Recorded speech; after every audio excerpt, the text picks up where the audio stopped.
Salam, teoremaya aid belə bir sual verilib. Funksiyanın 0,8 parçasında ən kiçik qiymətini soruşur. Əvvəlcə verilmiş funksiyanın teoreməsini tapırıq. F tərtib x bərabərdir 3də 4, x üstü 3də 4-ün yəni qüvvəti, x-in qüvvəti 1 vayd azalır. 3də 4 minus 1, minus 3də 4 x-in teoreməsi də 3də 4. 3-ün teoreməsi isə 0-a bərabərdir.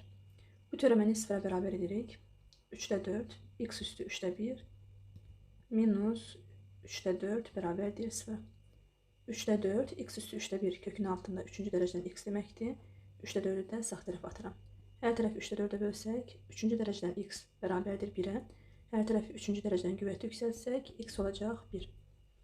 X 1-dir, 1 də 0,8 parçasına daxildir. İndi isə ən kiçik qiymətini araşdıraq.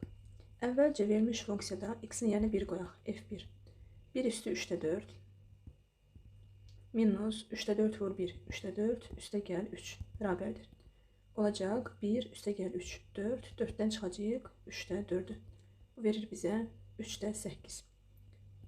Həmin 0,8 parçasında isə ən kiçik qiymət 0-dır. 0-ı yerinə qoyuruq.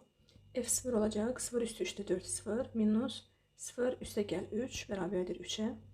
Və F8 ən böyük qiymətini yerinə qoyuruq. 8 üstü 4 böl 3, minus 3də 4 vurulsun 8, üstə gəl 3 bərabərdir. 8 üstü 3də 4, 8, 2-nin kubu deməkdir. Qüvvətində də 4 böl 3. Burada 3-ü 3də 4-ə vuranda 3-lər ixtisar gedir. 2 üstü 4, yəni 16 alınır. 16 minus 3də 32, üstə gəl 3. 16 üstə gəl 3, 19. 32-ni də 3-ə böləndə 10 tam 3də 2. Bu da bizə verir 8 tam 3də 1. İndi bizdən ən kiçik qiymətini soruşur.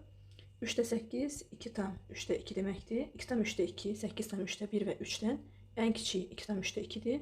Deməli, cavab A variantı.